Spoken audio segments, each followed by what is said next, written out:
भारतरत्न परमपूज्य डॉक्टर बाबासाहेब यांच्या 69व्या महापरिनिर्वाणा दिनानिमित्त आज पनवेल येथे तमाम भीमसैनिकांनी प्रति वर्षाप्रमाणे बाबासाहेब आंबेडकर यांच्या प्रतिमेस पुष्पहार अर्पण करून अभिवादन केले। यावेळी नवीन पनवेल व पनवेलच्या आजूबाजूतील भीमसैनिक मोठ्या प्रमाणात उपस्थित होते, तसेच परिसरातील राजकीय व सामाजिक संघटनेचे कार्यकर्ते ही मोठ्या प्रमाणात हजर राहिले।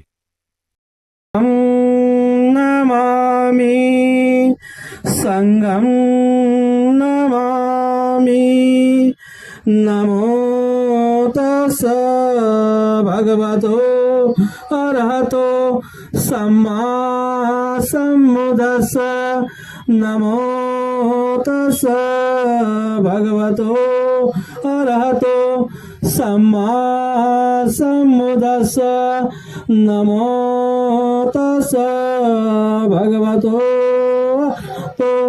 सम्मा सम्बुद्धस्स बुद्धं शरणं गच्छामि धम्मं शरणं गच्छामि संघं शरणं गच्छामि।